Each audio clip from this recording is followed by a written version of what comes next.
I'll wait for a minute or two before starting.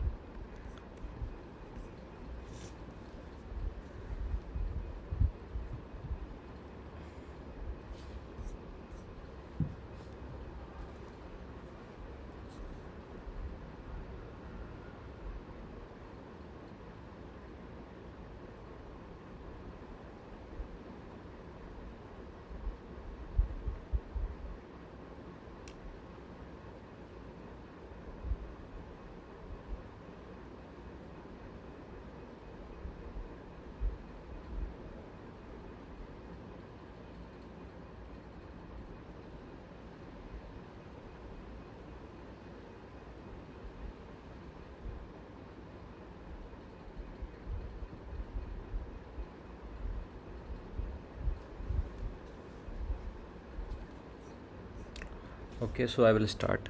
So, hello everyone. So, welcome to the fifth tutorial session of on microwave engineering course.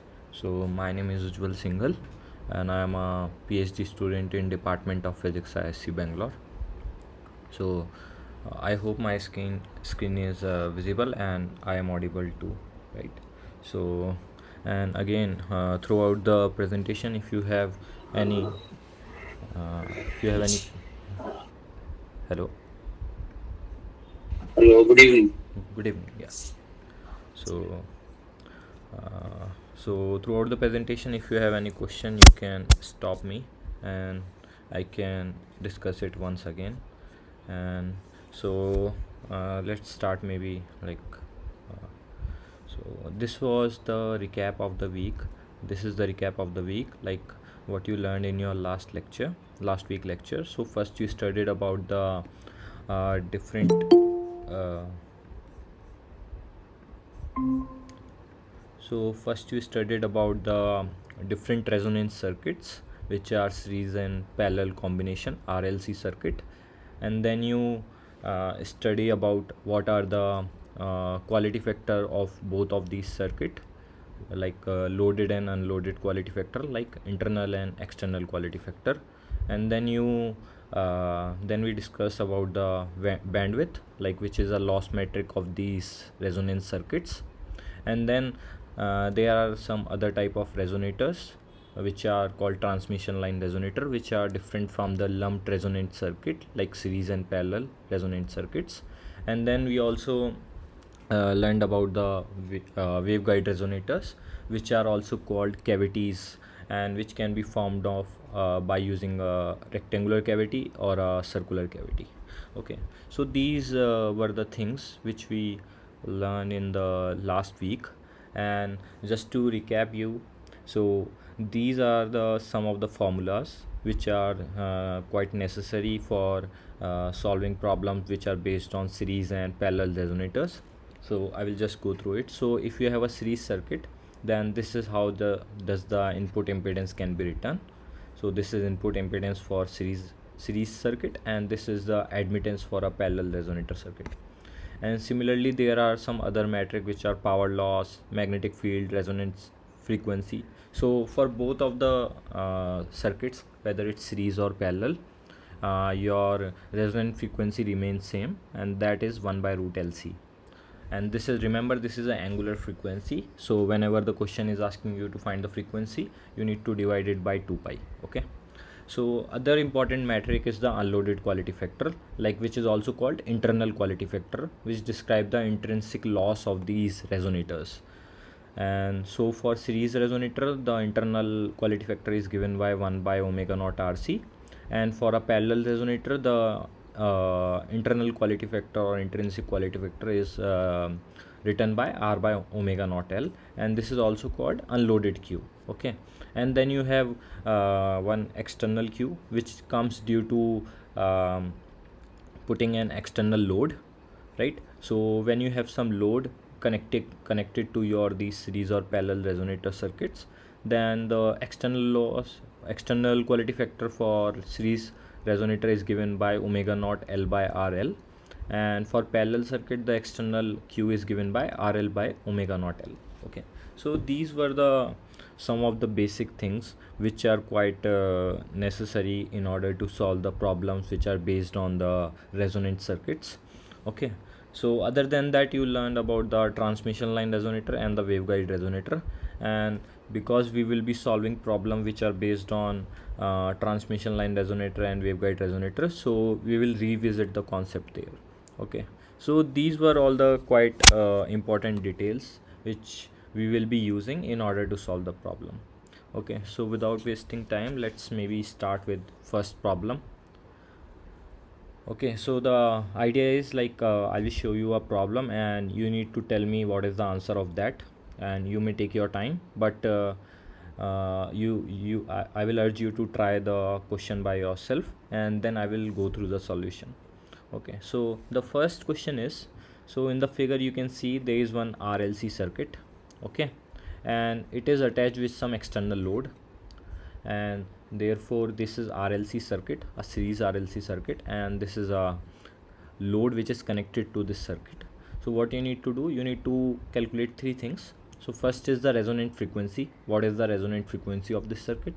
Second, what is the unloaded Q, which is Q naught, and then you need to calculate what is the loaded Q. Okay, so please take your time and let me know what are the answers of these three parts. So first is the resonance frequency, another is the unloaded Q, which is Q naught, and third is the loaded Q, where loaded Q can be written as 1 by Q is equal to 1 by Q naught plus 1 by QE.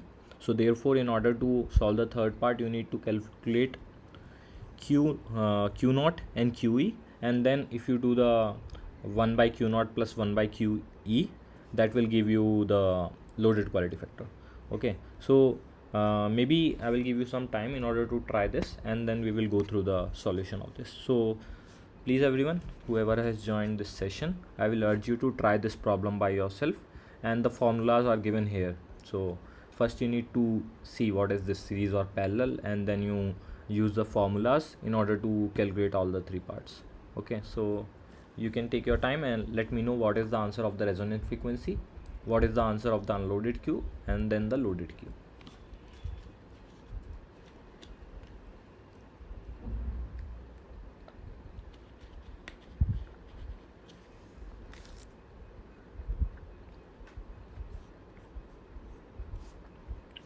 Hello, sir. Yes. Yes. Sir, for unloaded Q, formula is omega naught into L by R. You can check this You table, can check right? this table, right? So here Here, unloaded Q is 1 by unloaded Q is omega 1 naught by RC. omega naught. Yes, sir. Here omega naught F, how to, omega naught is 2 pi F. 1 by root Then LC. 2 unknown value, how to find out, sir? Which unknown? Which unknown? Omega naught value 2 pi F, no? Yeah, so Yeah, so omega naught is. so okay, one root LC we have to substitute instead Yes. of 2 pi F. Okay, sir. So So and then from there and you then can from there you calculate the can value calculate of the F. value of F. Oh, okay, sir. Okay, sir. Yeah, let me Okay, know sir. the answers.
So what is the resonance frequency of this circuit?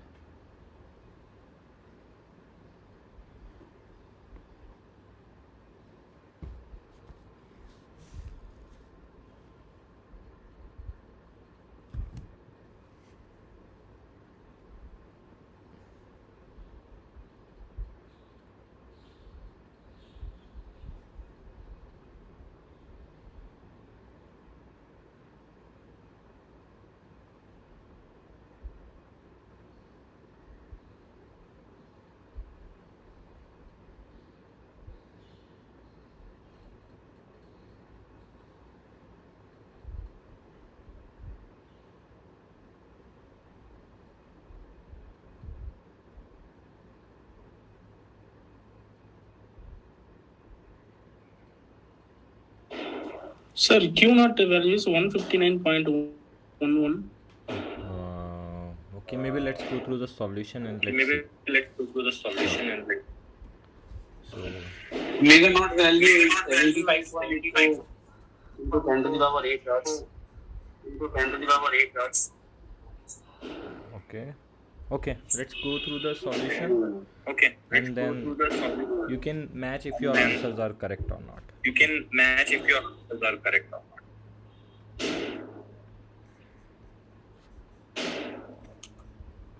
Okay, so first of all, as I told you, omega naught is 1 by root LC, and then Q naught, which is unloaded Q, or which is also called internal quality factor, that is 1 by omega naught RC. And then you have some external quality factor that is coming because you have connected a load resistance across your circuit. Okay, and that is given by omega naught L by RL. And in order to calculate the loaded Q, like the effective Q which is coming due to this external quality factor, that is given by, you can write 1 by Q loaded as 1 by Q naught plus 1 by QE, right? And then you can define various parameters like R here is 2.5 ohm, L here is 50 nanohenry, C here is 0.79 picofarad, and load resistance is 2.5 ohm. Okay, now if you try to find omega naught, you can write it as 1 by root LC, and omega is 2 pi f, so f can be written as 1 by 2 pi root LC, right?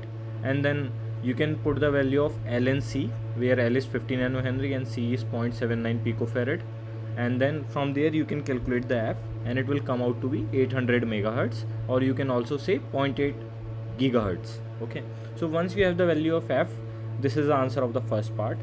And then you can calculate the unloaded Q, which is given as Q naught is equal to 1 by omega naught RC, and then you can write omega naught as 2 pi f times RC, right?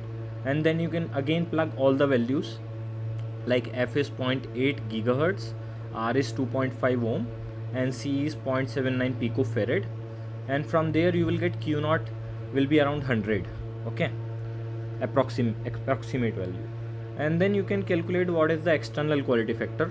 So external quality factor again is given by 2 pi f L by RL. Okay, so 2 pi f L by RL, so 2 pi times 0.8 gigahertz times 50 nanohenry and divided by 2.5 ohm, because frequency and inductor has same order, like 10 power 9 and 10 power minus 9. So from there if you calculate the Q external, that will be again 100. Okay, so now if your Q naught, Q loaded and unloaded Q are 100, sorry, when your unloaded Q and the external Q are 100 and 100, therefore the 1 by QL can be written as 1 by 100 plus 1 by 100, and from there Q load comes out to be 50. Okay, so the answer of this part is, first is 800 megahertz, second is the unloaded Q which is 100, and then loaded Q is 50. Okay, so this is the answer of the first problem. Okay, and then we can, now if you have any doubt I can discuss, or we can go to the next problem. No doubt. Okay, let's go to the second problem. So second Hello, problem, sir. yeah, Sir, that first problem we need to find out loaded and unloaded, no, sir. yeah, For unloaded, Q naught which is equal to 1 by omega naught into RC is there, no? yes, Yeah, that one more formula is there. Instead of omega naught, we have to substitute root LC. We have to no, find no, out no, no, unloaded Q naught. see, omega naught you can put 1 by root LC, right? Right, so Yes, sir, 1 by root LC. yeah, so what is your doubt? Yes, sir. Here Q naught which is equal to 1 by omega naught RC is there, no? Yeah, right, That omega, instead of omega naught, we have to substitute 1 by root root LC, LC. 1 by root LC, right? We have to find out Q naught, no? No problem, no? Yes, yes, so Like that also we'll do, no, sir? yeah, yeah, right. Oh, okay, sir. Okay, so let's come to the second problem. So second problem is you have, this is based on the transmission line resonator. So you have a transmission line resonator and is fabricated from a lambda by 4 length of open circuited line. So basically you have some lambda by 4 length which is open circuited. So basically your load resistance is infinite. Okay, now for this problem, you need to find what is the unloaded Q, basically the internal quality factor, if the your transmission line is lossy, or you can say it has a complex propagation constant which is alpha plus iota beta. So this problem is little you need to write the formulas for input impedance and all those things. Maybe you can just think like how to solve that, and then we can go through the solution. Okay, you can just think like how to solve this problem, like you have, because what you covered in your class, you have covered lambda by 4 short circuit, not open circuit, right, for a lambda by 4, if you remember. So that's why I kept this problem where you have a transmission line resonator, and then lambda by 4 length is terminated by a open circuit, and then you need to calculate what is the unloaded Q. So if you solve this problem, you will know like how to solve the unloaded Q for some arbitrary We length. can find we Yeah. can find the input impedance for ZL equal to infinite first. Yes, right.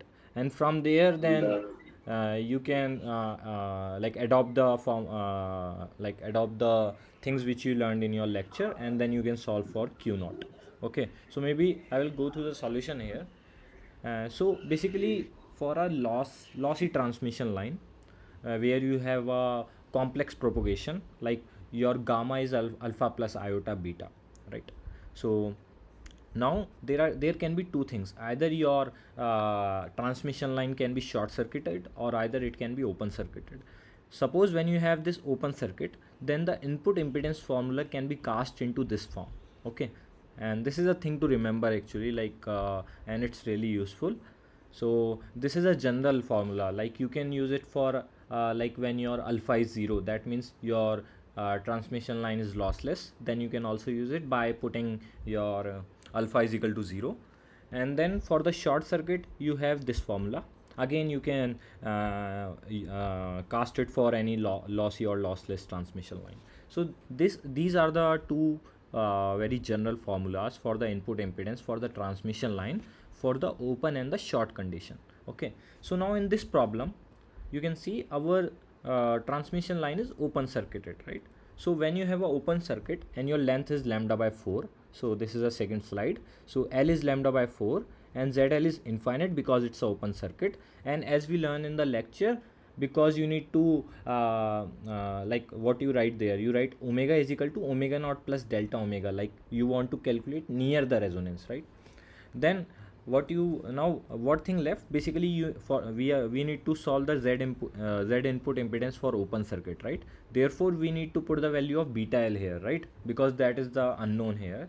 So for beta L, you know that it is given by omega L upon phase velocity, and because omega is can be written as omega naught plus delta omega, so you can write omega is equal to omega naught plus delta omega. So this thing will break into two things, which is omega naught L by Vp plus delta omega L by Vp, right? And now if you remember, you can again write beta L as omega naught is equal to 2 pi f naught, and then your phase velocity can be written as lambda times f naught, and your L is lambda by 4 here, and this I am keeping as it is, which is delta omega L by Vp. And now if you see this omega naught L by Vp expression, you can see that f naught and f naught get cancelled, and similarly lambda and lambda also get cancelled. So this whole expression of omega naught L by Vp is equal to pi by 2, right?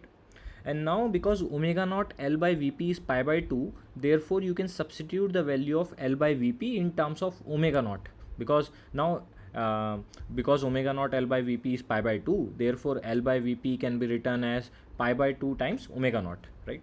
So if you do this thing, then your beta L can be written as pi by 2 plus pi by 2 times delta omega by omega naught.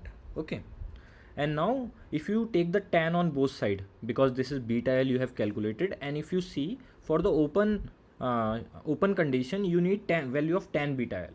And similarly, if the question is saying for the short, then you need to calculate the value of cot beta L.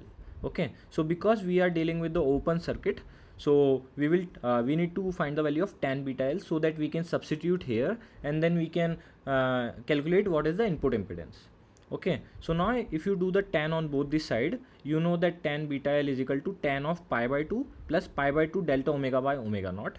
And now from the trigonometric identities, tan of 90 plus theta is equal to minus cot theta.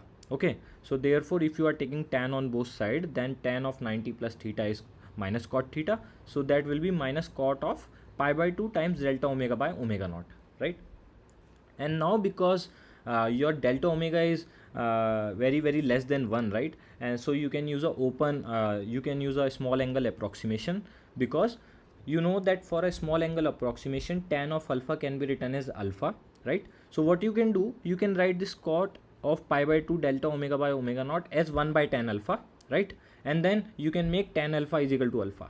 So therefore if I use the small angle approximation, I can write tan beta L as minus 2 omega naught upon pi delta omega, right? I think that is clear. I am just writing cot as 1 by tan alpha, where alpha is this whole thing, and then tan alpha for a small angle approximation can be written as alpha. So that's why tan beta L can be written like this, right? So now if you again revisit the formula for the input impedance, so input impedance is 1 plus iota tan beta L times tan hyperbolic alpha L upon divided by tan hyperbolic alpha L plus iota tan beta L. So what you can do now, you can put the value of tan beta L here, and second thing is because your transmission line has very little loss, therefore the tan hyperbolic of alpha L can be written as just alpha L. That is what you did in your lectures also. So basically what we need to do here, we just need to plug the value of tan beta L here, and tan hyperbolic alpha L can be written as alpha L. So if you put the value of tan beta L, your input impedance will come like this, where you have Z input is equal to 1 minus iota 2 omega naught divided by pi delta omega times alpha L, and then because then in denominator you have alpha L minus iota 2 omega naught divided by pi delta omega. Okay, I think this is clear. Like I have just written tan beta L form in the expression of input impedance. Okay, so now if you just now manipulate this expression, you can cast your input impedance formula in this form also, right? So basically what you do, you just multiply this whole expression from numerator and denominator by pi delta omega upon 2 omega naught, and if you do that, you can cast your input impedance in this form. Okay, now if you see here, in the denominator you have an expression like 1 plus iota pi delta omega divided by 2 omega naught alpha L, and now because delta omega is also very less than 1 and your alpha is also very less than 1, so this whole expression in denominator can be neglected, and therefore the approximation of input impedance can be written as Z naught times just the numerator, because in denominator 1 plus negligible something will be 1 only, so therefore Z input can be written as Z naught times alpha L plus iota pi delta omega divided by 2 omega naught, right? And now if you go to your lecture, you can see that for the series RLC circuit, the input impedance is come out to be of this form. So for series RLC circuit, your input impedance take this form, which is R plus 2 iota L delta omega. You can revisit your lecture and check that. And now if you compare both of these expressions, so you can write that R will be equal to Z naught alpha L, and your L will come out to be Z naught pi divided by 4 omega naught, right? I am just comparing a series input impedance expression from here and here, and from there I can calculate the There is a. yeah. I want to interrupt. Yeah. There is a negative in the numerator and denominator. Negative sign is there. Where? No, where when you multiply it by this expression, your if you manipulate it, you will get this expression after manipulating. Okay. Yeah, you just need to multiply this like pi delta omega divided by 2 omega naught, and then you can get this expression. You can just multiply this. So I think it's a easy job. You can just manipulate it by multiplying it by 2 omega naught divided by pi delta omega, also iota also, and then iota and iota will give you minus 1, and then your minus minus will become plus. Okay, so Okay, sir. yeah, so I hope this is clear. So Z input, if you compare it with the series RLC circuit formula, you can calculate what is R, which is Z naught alpha L, and similarly you can calculate L, which is Z naught pi by 4 omega naught. And now because it acts like a series RLC circuit, so for series RLC circuit, your Q naught is given by omega naught L by R, right? Because now you know both the values of r and l. You can substitute this both expression of r and l in the q naught formula, so you will get pi by 4 alpha l, right? And now you can also write uh, l as lambda by 4, and then you can bring lambda in terms of beta by writing beta is equal to 2 pi by lambda. So if you do that, your q naught will come out to be beta by 2 alpha. Therefore the formula for the short circuit for the open circuited lambda by 4 transmission line is b naught by beta by 2 alpha. And thing to remember here, if you have a lambda by 4 section which is open circuited and it has some loss, then it basically act as a series RLC circuit. Okay, that's the thing to notice here. So if you have a lambda by 4 open circuited section, it will act as a series RLC circuit, and then the quality factor can be written where internal quality factor or unloaded quality factor can be written as beta by 2 alpha. So if you know what is the alpha, which is the attenuation constant, and the beta, you can calculate what is the unloaded quality factor of this transmission line resonator. Okay, so again you should try this question because it is a quite a general question, like you can solve it for arbitrary network, right? Because it doesn't matter like now you have open circuit or short circuit. So if you know the concept, you can use this general expression of input impedance for open and short condition in order to solve the complete problem. Okay, so if you don't have any doubt, we will move on to the third problem.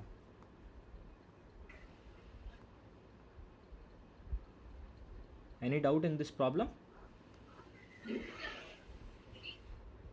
Okay, sir, we can go ahead. Sure, thank you. Now this is the third question. So again, this I will urge you to solve it by yourself, because after this you will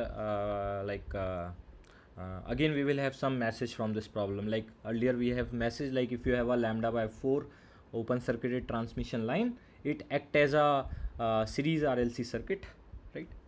So now this is the third problem. So again you have some series RLC resonant circuit here, and now it is connected to a length of transmission line that is lambda by 4 long, right?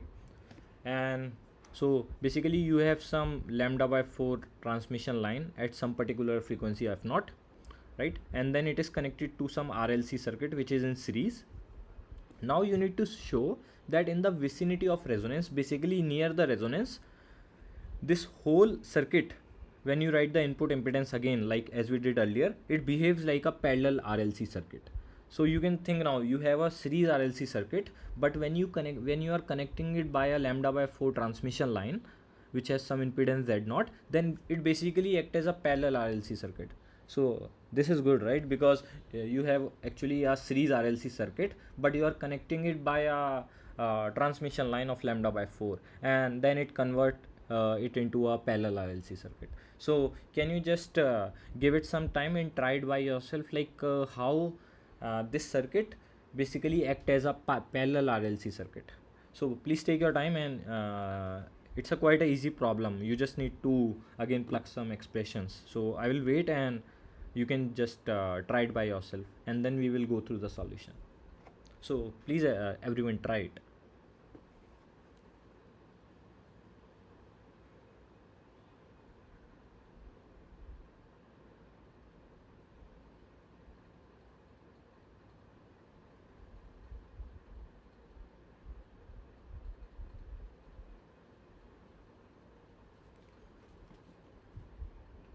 So these questions are really a general question, like I am not taking into account like you need to solve it for assignment. So I am just doing it for more understanding, so that you can learn more from these lecture despite just solving the tutorials problem. So that's why I took these quite general problems, so that you can also be get benefited from these. Okay, so that's why I will urge you to try it.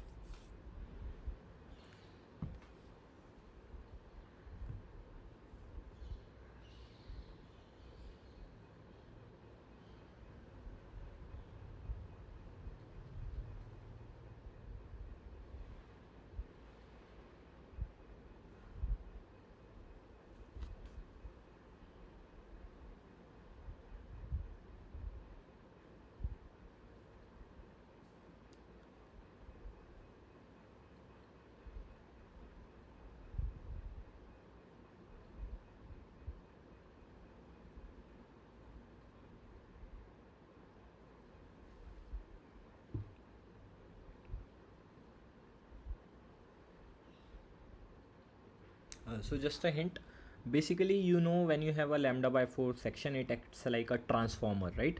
So basically you actually know what is the input impedance formula for a lambda by 4 section that is connected to some load, right? So use that analogy and try to solve this problem.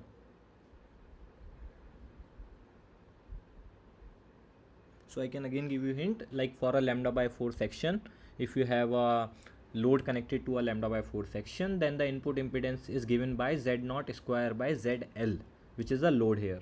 And load impedance here, because it's a series RLC circuit, so what is the load impedance total, right? So take that into account and try to solve it.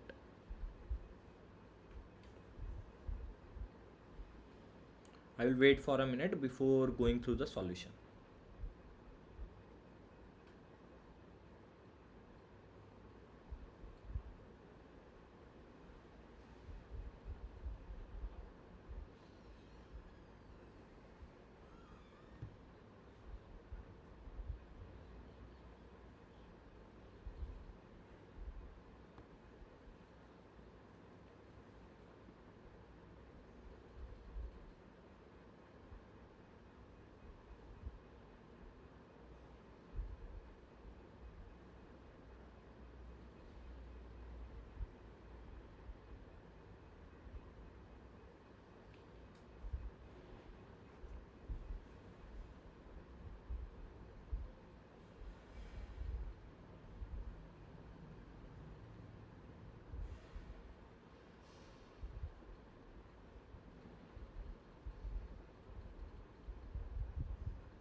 Okay, then whatever you have tried, I will go through the solution, and please try to check like whether you are doing it correct or you are doing it a wrong way. Okay, so first of all, as I told you, for a lambda by 4 section that is connected to some load, and if you try to calculate what is the input impedance, then that input impedance can be written as z0 square by zl, right?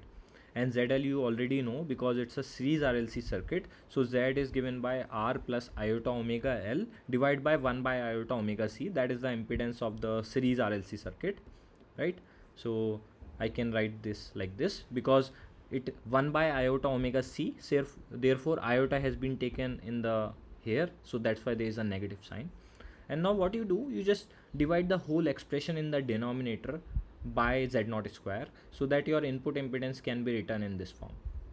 So your input impedance can be written as 1 divided by r divided by z0 square plus iota omega, where omega has been taken common, and that can be written as L by z0 square minus 1 by omega square c z0 square, right? So this is the expression. I have just taken the omega common and divided the whole denominator by the numerator, that is z0 square. And now if you again remember what is the input impedance for the parallel RLC circuit, then you can write the following expression, where you have some effective R dash, C dash, L dash for a parallel RLC network. And if you again go to your notes, you will find the following expression for the input impedance for the parallel RLC circuit, right? So now you can again write this general expression, and again you can bring the omega common here. So you can write 1 divided by 1 upon R dash plus iota omega, where I have taken omega common, and that will be c dash minus 1 by omega square L dash.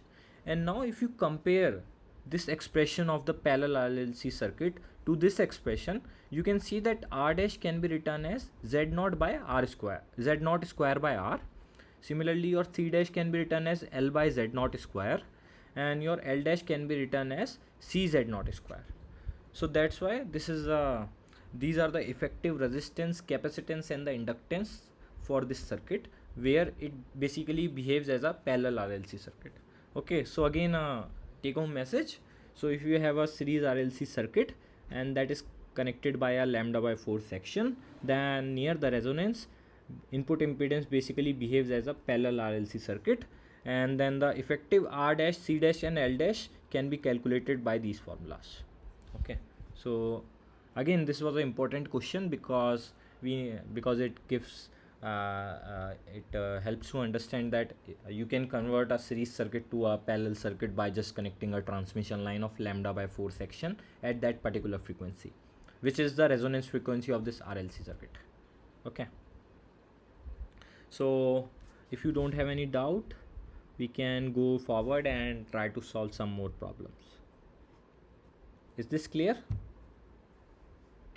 Yes, sir. Okay, so let's try to go on to the fourth problem, and this problem you need to answer me. So again, this is a good problem. So you have a resonator, and which is again is formed by the transmission line resonator. So basically you have a transmission line section which is of length 3 centimeter, and it has a characteristic impedance of 100 ohm, and which is air filled coaxial line. Now this transmission line, which is of 3 centimeter, it is shorted, so there is a short boundary condition here, and from the other end it is basically terminated by a capacitor, right, as shown below here.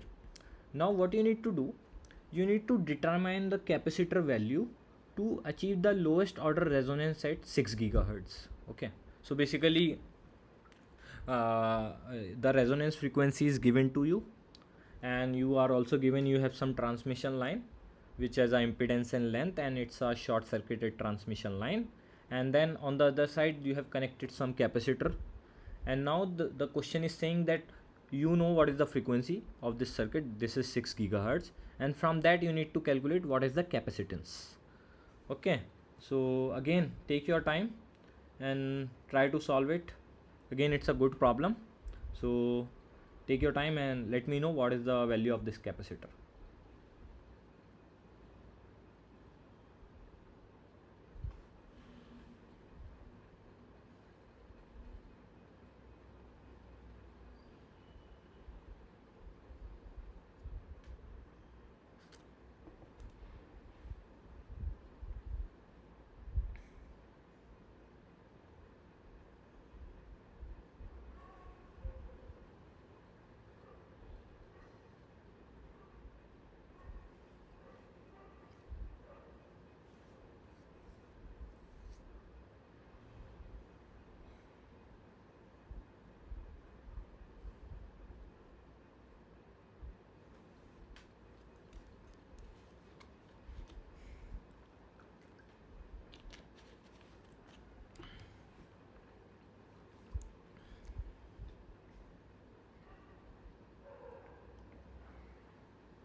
So any answer, what is the value of this capacitance? So remember, at resonance the imaginary part of input impedance becomes 0, so you can keep that in mind after when you are calculating the value of capacitor. So any answer? No, sir, I do not understand problem. Okay. Problem, you did not understand the problem. So basically you have some transmission line which is shorted on one end, and on the other end it is connected to a capacitor. And now basically the question is saying that this has a lowest order resonance at 6 gigahertz, and then you calculate what is the capacitor. Okay, let's maybe go through the solution, and that will give you much clear picture, and that you then you can ask me any question if you have. Okay. Yeah, so maybe let's go through the solution. So first of all, it's a lossless transmission line, so your alpha is 0. Okay. Secondly, for a shorted transmission line for any particular length, the input impedance can be written as iota z naught times 10 beta L. Okay, I think this is straightforward because this you have also done in your previous assignments. So basically, L you know here in order to compute the Z input, because Z naught you know, L you know, you need to just calculate beta, right? Now beta can be written as uh, 2 pi by lambda, right? And lambda can be written as c by f, right? So if you put the value of speed of light and the resonance frequency, which is 6 gigahertz, because your question is saying that your frequency is 6 gigahertz, then you can calculate what is the value of beta. So beta will come out to be 125.6 meter inverse, right? So now you know beta, so therefore beta L will become 125.6 times 0.03 meter, right? Because length is 3 centimeter. So from there you can calculate the beta L in degree, because beta L has a unit of degree, so it will come out to be 216 degree, which is also known as electrical length, right? So basically you know what is the value of input impedance now, right? How it is come in degree? Beta L multiplied by pi by 280, Yeah, pi by so 180. yeah, pi by 180 you need to do. This will come into radian and you need to convert it into degree. Okay. Yeah, yeah. So now you can write the, because you know beta L, you know Z naught, so your Zn will become iota times 100 times tan of 216 degree. You can also put it in radian also if you don't mind. Then you can calculate the value of tan theta in radian, right? So here I am good, like I like to use degree, so that's why I converted into degree. And there from here you can see that your Z input can be written as iota times Z naught 10 beta L. And now if you put the value of 10 216 degree, it will come out to be 0.726. And now if you multiply it by 100, it will come out to be 72.6.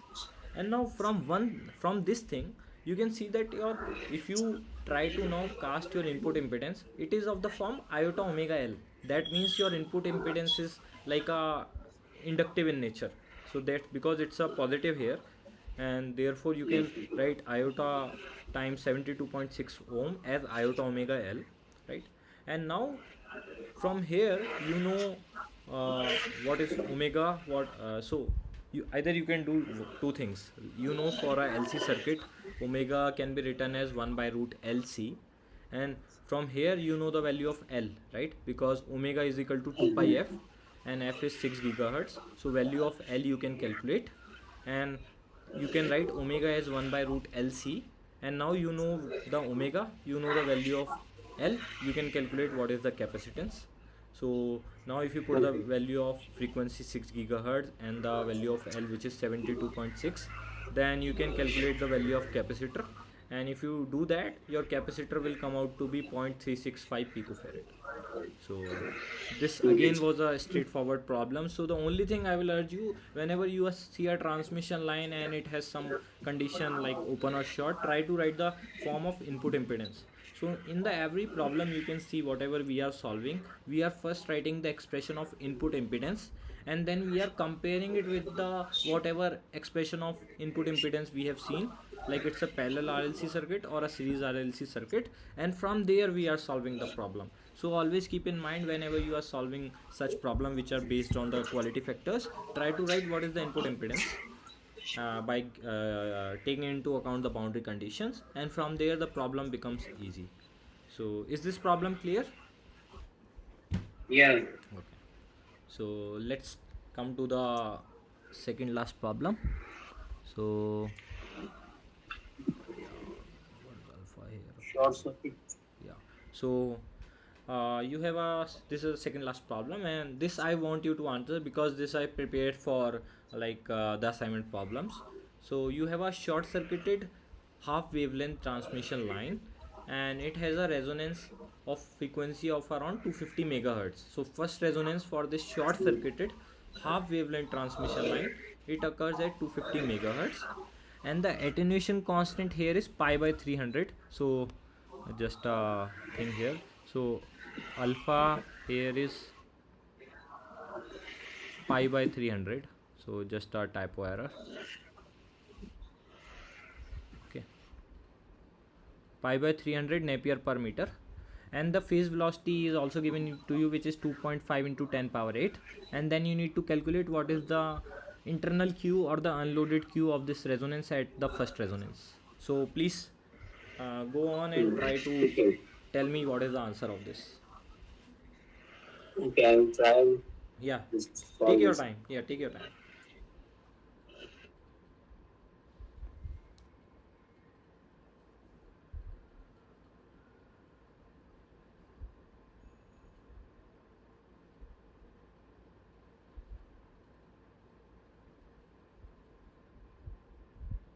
So 300, sir, answer. Okay, that was too fast. So yeah, answer is 300. So again, these problems are really straightforward problems. So so if you have a lambda by 2 short circuit transmission line, you know what is the formula directly because you have already learned in class. Because lambda by 2 short circuit section you have already solved in class. So your q naught comes out to be beta by 2 alpha. Okay, so your q naught can be written as beta by 2 alpha, and that you have also learned in your class.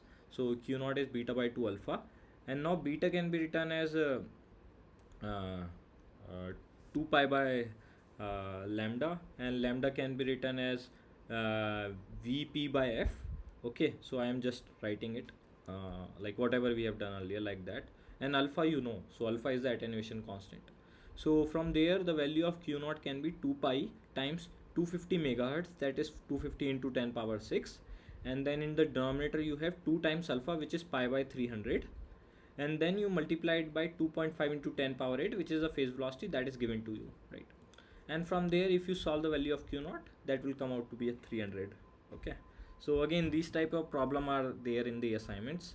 So the problem which we did here, these were quite good problems, and I will urge you to try it once by yourself, because this will help you to improve your concepts, and you can then solve it for some arbitrary network. Like here you have to remember the formulas, but there you can solve it without any help by on your own. Okay, so again, let's come on to the last problem of this session, which is based on the cavity resonators. Okay, and so the question is, an air filled cavity resonator of inner cross section 3 centimeter into 2 centimeter has dominant resonant mode of 7.5 gigahertz. So therefore your cavity dimension is given, and the fundamental mode frequency is given, and you need to calculate what is the internal length of the cavity. Okay, so basically the cavity has actually three dimension, right? So the question has given you the dominant mode frequency, and is asking you to find the one remaining dimension, that is the length of the cavity. So please take your time and let me know what is the length of this cavity. Okay, please try to solve it.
So what is the length of the cavity?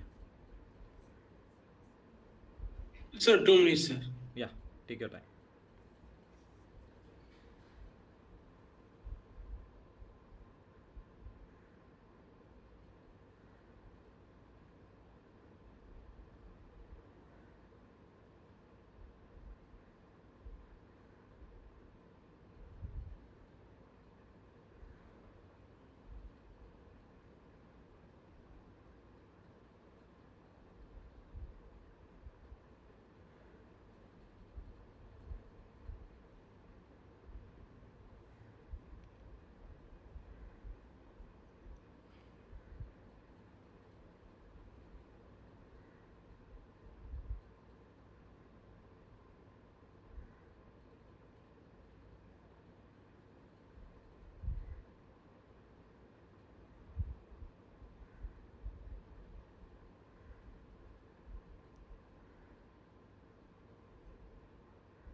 Sir, 81.75, but I think this answer is wrong, sir. Okay, let's maybe go through the The solution. formula is Fc, which is equal to C by 2 root of M by A whole square plus N by B whole square plus L by D whole square. Yeah. Here, dominant mode is T101 mode. So, Yes. M value is 1. Correct, no, sir, my Yeah, yeah, procedure. yeah. Correct. But during calculation, I am doing some mistakes, sir. Sure, sure. Let's go through the solution. Your Okay, idea sir. is correct, and then you can see where you are doing mistake, and then you can correct it. Okay. The answer is straightforward. So for the rectangular cavity, because now we need to account all the three dimensions, so it is given by 1 by 2 square root of permittivity and permeability times square root of m by a whole square plus n by b whole square plus l by d whole square, where L is the length of the cavity and A and B are the cross sectional side. Okay. So now in the question, if you see, A is given as 3 centimeter, B is given as 2 centimeter, and now because your fundamental mode or the dominant mode is T101, so your MNL, like your M is 1, N is 0, and L is 1. And now if you put the value of those, your FC will be 3 into 10 power 10 because it's an air. So and I am writing C in terms of centimeter per second because dimensions are given in centimeter. So therefore it will be 3 into 10 power 10 divided by 2 times square root of 1 by 3 whole square plus 1 by d whole square, because this second part will get cancelled because n is 0. And now you can see FC, you know, which is 7.5 gigahertz here, and then you can plug the value of this frequency, which is 7.5 gigahertz, is equal to 3 into 10 power 10 divided by 2, and then you have a square root of 1 by 3 square plus 1 by d whole square. And now if you again bring this 3 into 10 power 10 divided by 2 on the left hand side, it will come out to be zero point 0.5, and then you can do the square on both the side. So you have 0 0.5 whole square is equal to 1 by 9 plus 1 by d whole square, and now the only variable here is d, so you can just solve for d and you will get 2.68 centimeter. So therefore the length of this cavity is like 2.68 centimeter for this 7.5 gigahertz frequency. Okay.